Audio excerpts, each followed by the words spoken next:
Everyone, मैं प्रियंका चौधरी आप सभी का अपने प्यारे से यूट्यूब चैनल हिंदी कैफे में हार्दिक अभिनंदन करती हूँ। आज के इस वीडियो मॉड्यूल में हम पढ़ने वाले हैं क्लास 12th हिंदी साहित्य की बुक सरयू का चैप्टर 7 मैथिली शरण गुप्त। तो डियर स्टूडेंट्स, जैसा कि मैं आपको पिछली वीडियो में बता चुकी हूँ कि इस चैप्टर के 2 वीडियो लेक्चर आपके सामने आने वाले हैं। तो हमने एक वीडियो लेक्चर में तो गुप्त जी द्वारा रचित यशोधरा संकलित अंश पढ़ लिया है और ये वीडियो हमारे दूसरे लेक्चर का है जिसमें हम पढ़ने वाले हैं हमारी कविता भारत की श्रेष्ठता। तो डियर स्टूडेंट्स, सबसे पहले हम भारत की श्रेष्ठता शीर्षक का परिचय जान लेते हैं कि इसमें किसका वर्णन किया गया है। तो डियर स्टूडेंट्स, जो हमारी कविता का शीर्षक है भारत की श्रेष्ठता, ये काव्यांश गुप्त जी के प्रसिद्ध काव्य भारत भारती से लिया गया है, जिसमें गुप्त जी ने पराधीनता और निराशा में डूबी भारतीय जनता को जागृत करने का आह्वान किया है। आह्वान अर्थात किसी कार्य में सम्मिलित होने के लिए किसी को बुलाना। भारत भारती राष्ट्रीयता की उद्घोषक रचना है, मतलब घोषणा करने वाली रचना है। राष्ट्रीय आंदोलन के समय इस रचना को अत्यधिक लोकप्रियता प्राप्त हुई।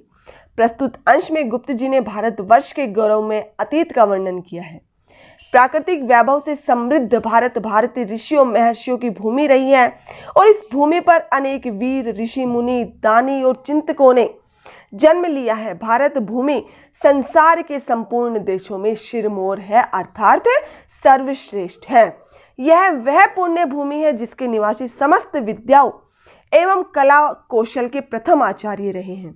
हम ऐसे महान मानवों की संतति होकर भी दुर्गति को प्राप्त हो रहे हैं। तो डियर स्टूडेंट्स, अब हम शुरू करते हैं व्याख्या। और उससे पहले यदि अभी तक आपने इस यूट्यूब चैनल को सब्सक्राइब नहीं किया है तो जल्दी से सब्सक्राइब कीजिए। हमारा फर्स्ट पद्यांश देखिए। भूलोक का गौरव प्रकृति का पुण्य लीला स्थल कहाँ, फैला मनोहर गिरी हिमालय और गंगा जल जहां, संपूर्ण देशों से अधिक किस देश का उत्कर्ष है, उसका की जो ऋषि भूमि है वह कौन, भारतवर्ष है।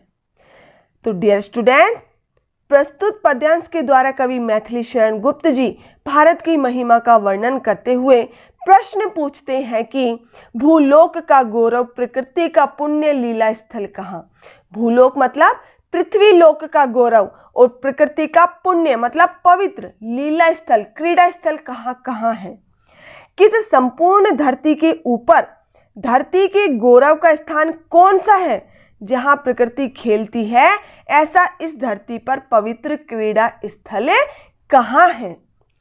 फैला मनोहर गिरी हिमालय और गंगा जल जहां, फैला फैला हुआ है मनोहर मन को अच्छा लगने वाला, गिरी पर्वत हिमालय हिमालय और गंगा जल जहां जहां है। कवि कहता है कि जहां पर मन को अच्छा लगने वाला हिमालय पर्वत फैला हुआ है और जहां गंगा जल का पवित्र जल बह रहा है वह कौन सा देश है। संपूर्ण देशों से अधिक किस देश का उत्कर्ष है। उत्कर्ष अर्थात उन्नति है, उत्थान है।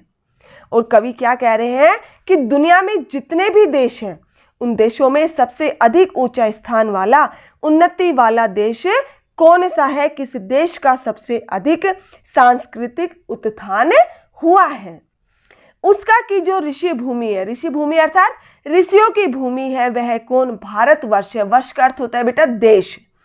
अब कवि क्या कह रहे हैं कि स्वयं के प्रश्न का उत्तर देते हुए कवि कह रहे हैं कि ये सब जहां है जो ऋषियों मुनियों की भूमि है, जहां ऋषि मुनि निवास करते हैं, वह देश कौन सा है, वह तो हमारा ही भारत देश है।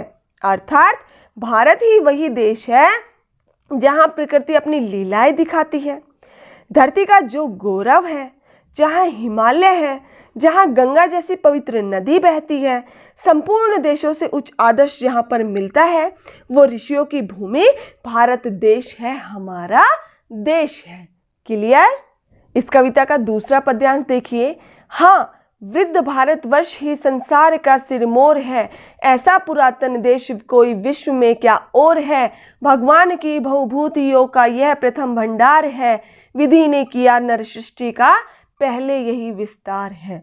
तो डियर स्टूडेंट, प्रस्तुत पद्यांश के द्वारा कवि गुप्त जी भारत को मानव सभ्यता का सबसे प्राचीन देश बताते हुए कह रहे हैं कि हाँ, वृद्ध भारतवर्ष ही संसार का शिरमोर है। वृद्ध अर्थात बूढ़ा, या हम कहें प्राचीन भारतवर्ष, भारत देश ही संसार का शिरमोर है, मतलब सर्वश्रेष्ठ है। कि हाँ, जो सबसे पुराना देश है वह भारत देश है और यह भारत देश इस संसार का सर्वश्रेष्ठ देश है, सभी देशों का शिरोमणि है, सभी देशों का मुकुट है। ऐसा पुरातन देश कोई विश्व में क्या और है? पुरातन मतलब प्राचीन, सबसे पुराना। अब यहाँ गुप्त जी फिर से प्रश्न करते हुए कह रहे हैं कि इस संसार में, इस विश्व में क्या भारत देश से भी कोई प्राचीन देश है? अर्थात इससे प्राचीन इस संसार में कोई दूसरा देश नहीं है। भगवान की बहुभूतियों का यह प्रथम भंडार है। बहुभूति अर्थात संसार का वैभव, सुख, संपत्ति।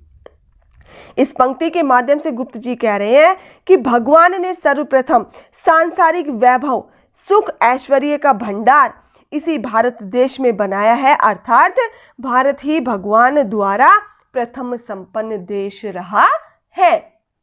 विधि ने किया नर सृष्टि का पहले यही विस्तार है। विधि अर्थात ब्रह्मा या विधाता ने किया नर सृष्टि, मनुष्य की रचना, और अब विधाता ने भी सबसे पहले इसी देश में मानव की रचना करके मानव सभ्यता का विस्तार किया है।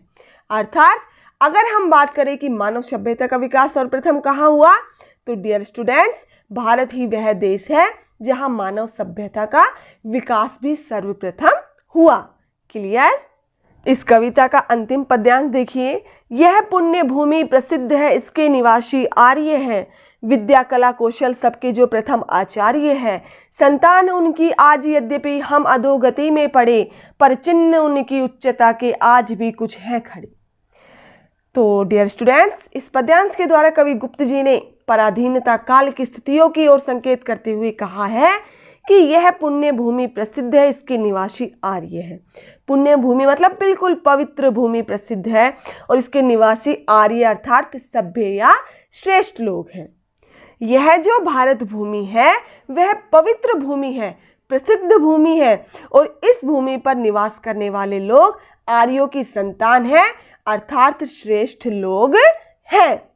विद्या कला कौशल सबके जो प्रथम आचार्य है। आचार्य अर्थात उपदेशक, गुरु। यहाँ विद्या और कला कौशल को जानने वाले आचार्य अर्थात पहले शिक्षक यहाँ इस भारत भूमि में ही जन्मे हैं। अर्थात अनेक तरह की जो कलाएं हैं, अनेक तरह की जो विद्याएं हैं, उनकी भारत में ही शुरुआत हुई है, और उनको सिखाने वाले पहले आचार्य भारत में ही जन्मे हैं। अर्थात भारतीयों को ही विश्व गुरु कहा गया है। संतान उनकी आज यद्यपि हम अधोगति में पड़े। अधोगति मतलब पतन में। अब क्या कह रहे हैं कवि कि परंतु आज इन भारतीयों की संतान अर्थात हम, यद्यपि हम अधोगति में पड़े हैं, अर्थात हमारा जीवन पतन की ओर जा रहा है। क्यों? क्योंकि जो हमारे पूर्वजों ने हमें ज्ञान दिया था, उस ज्ञान का प्रयोग करना हमने बंद कर दिया है। लेकिन फिर भी पर चिन्ह उनकी उच्चता के आज भी कुछ है खड़े। उच्चता मतलब श्रेष्ठता की, कि फिर भी उनका जो उच्च ज्ञान, उच्च सभ्यता, उच्च संस्कृति थी, उसके कुछ अंश आज भी देखने को मिल जाते हैं। अर्थात अधोगति में रहने पर भी कुछ ऐसी विशेषताएं हैं जिनसे आज भी हम उन उच्च आदर्शों से संपन्न हैं। आज भी हम उच्च आदर्शों से बिल्कुल अच्छे से ही संपन्न हैं। क्लियर?